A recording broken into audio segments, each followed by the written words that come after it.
on, everybody? Welcome into a fresh hour of CBS Sports HQ. I'm Jacqueline D'Agostino. The NBA Finals returning tonight, finally, for Game 6 of the Thunder and the Pacers.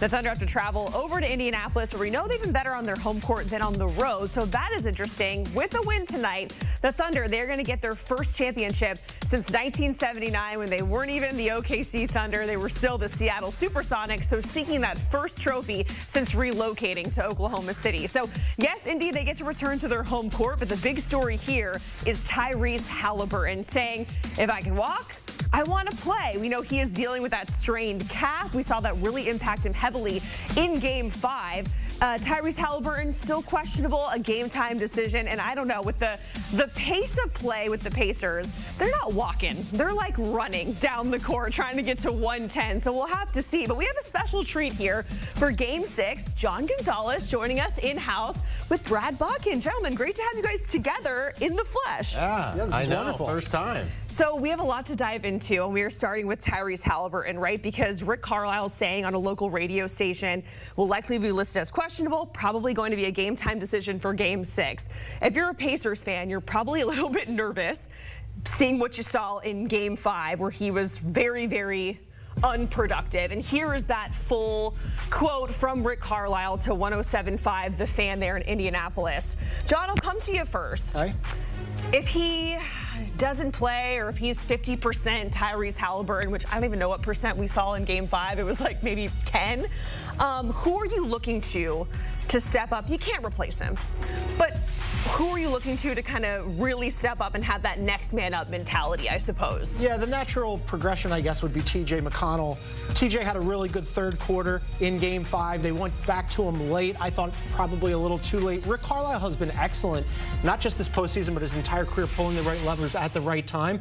I thought that it was a little surprising that it took him that long to go back to TJ McConnell in the fourth quarter, given that obviously Tyrese Haliburton didn't look like himself. And then on top of that, Nembhard killed them with 3 turnovers in the fourth quarter. So yeah, I would look for TJ McConnell to step up. But like you said, that it's really hard to replicate that production from Tyrese Haliburton when he's playing at a high level, at an all-NBA level. We've seen him hit big shot after big shot after big shot this postseason. So yeah, it's going to have to be more TJ McConnell, more Pascal Siakam, more Miles Turner, more everybody, Jacqueline. Yeah, Miles Turner is the key. He's got to get his three-point shot going. He has not been making threes in this series. You're not going to replicate what Haliburton does from a push standpoint, from a pass-ahead standpoint, pace, organization, all of those things. You can't do it. So to me, you got to look outside the point guard position. You know, this always happens with this next man up thing. There's a reason that TJ McConnell is a backup and a fantastic one. You try to push guys ahead and to be more than they are. TJ McConnell's not going to play 35 minutes and get you 22 points and 9 assists. If you're trying to push guys ahead of their tier where they're supposed to be playing, you're asking for trouble. So to me, a guy that it's within the realm of his natural production is Miles Turner. That's a guy that we have seen make three-pointers at a high clip, pull Chet out, make them start questioning if they can play small late with one big and no rim protection, make them start making some lineup decisions because Miles Turner is making his three-pointers. Not going to replicate the organization and pace stuff that Tyrese Haliburton brings. But let's just say, if he can walk, he can play. I'm not saying he's not playing yet. And his presence does mean something if he doesn't play. Now, the cautionary tale here is the calf. Everybody is terrified of calf strains ever since Kevin Durant. Yeah. You strain your calf, you're susceptible to an Achilles tear. And everybody is very, very weary of that these days. So that would be if this was like a shoulder or something, like they would wrap that thing up. You know, it's an elimination game, but the calf will give you pause. Yeah, and I want to kind of circle back to the Rick Carlisle and some of the rotations when we're talking about what Indiana needs to do to force a Game 7, right? Because we always sing his praises on adjustments and all of that, but then in Game 5, to your point, TJ McConnell, if you have the hot hand, you think you're going to ride somebody, and instead you're leading to a guy who's turning over the ball. So in terms of rotations and what they need to do, Brad, to force a Game 7, what does that look like? And are you expecting, you know, I know you're saying, hey, TJ McConnell's not going to go out there and get you 25, but if he has a hot hand, do you lean into that instead of pulling him like we saw in Game 5? Well, yeah, tonight it's not leaning into anything. Like, you don't have a choice, you know. But I don't look at what Rick Carlisle did in the previous game and, you know, again, if we're going to praise the guy, he knows his players, he knows their rules. There's a very fine line between bench players in the NBA playing good against backups. That's the key. They were talking about it on the broadcast in Game 5. Why is TJ McConnell not a starter? Well, it's a whole different story when you're going against Steph Curry and Damian Lillard and Shea and all these guys straight up. TJ McConnell thrives against bench units in short spurts where he can play all out, balls to the wall, trying to steal inbound passes, full court pressure, going into the paint. I just don't think that that's a thing you can sustain, and if you have other options, you go to it. So I don't blame him for not doing it, but in this case, he's got to do it. But Nembhard, I think, is the better player. He's already a starting player. We have seen him play big in big games. To me, he's a guy that actually can somewhat replicate what Haliburton can do over an extended game.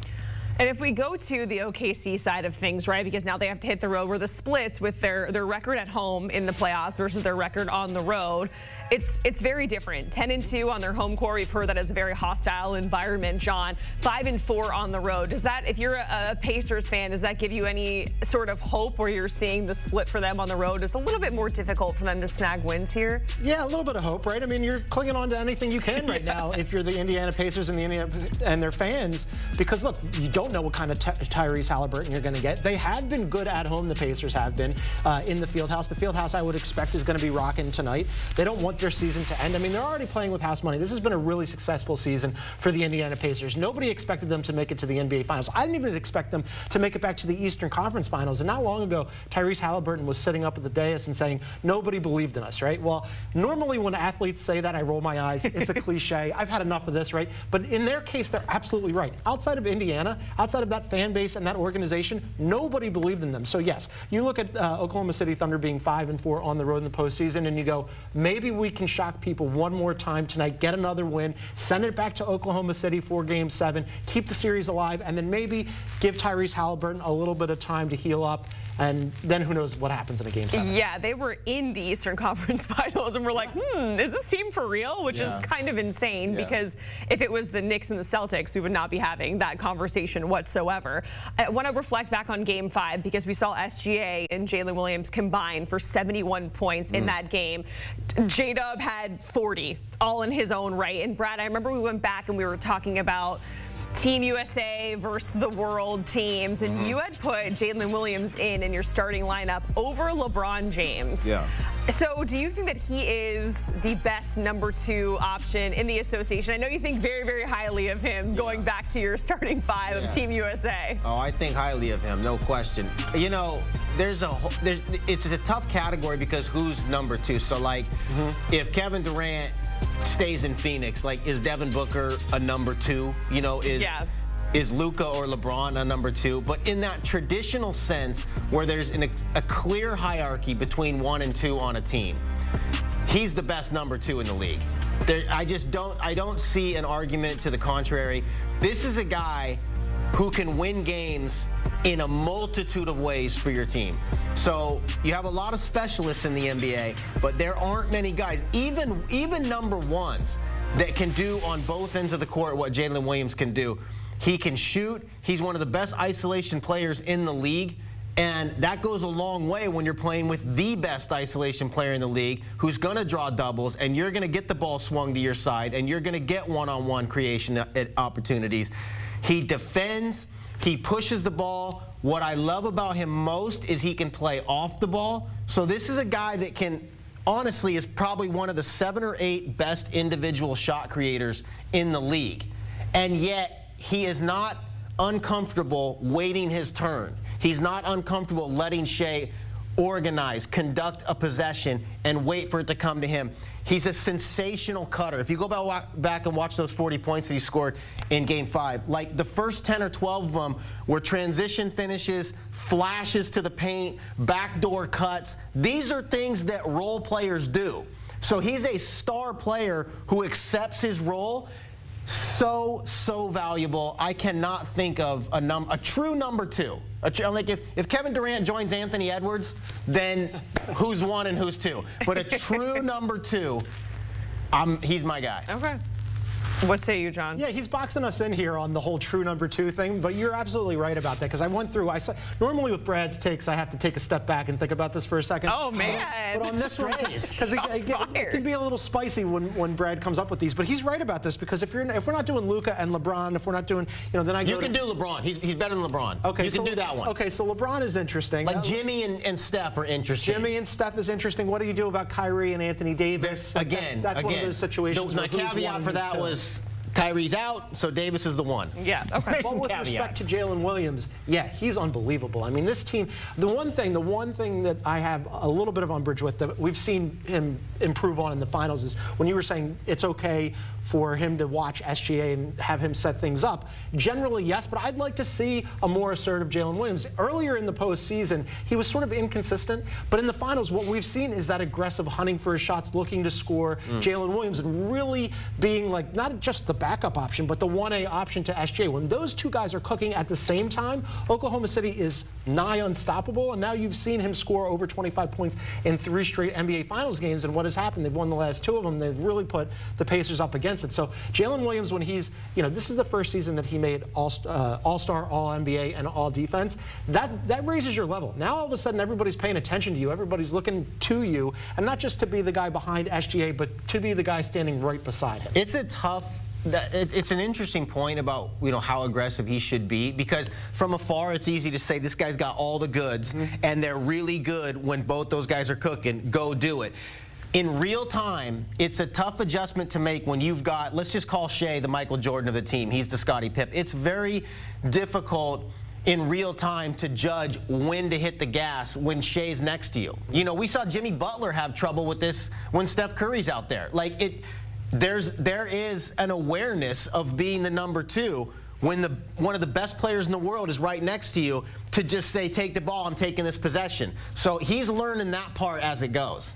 And I think what's most scary about this OKC team is that it feels like this is just the beginning that we're seeing from them. The average age is what, like 24 on the squad, and they built this thing, right? Youngest team to win a championship since '77 Blazers if they do it. Yeah, which is absolutely insane. And the guys, the core that they have with Chet and SGA and Jalen Williams, they're not going anywhere, right? Like they're under contract for some time to come. Yeah.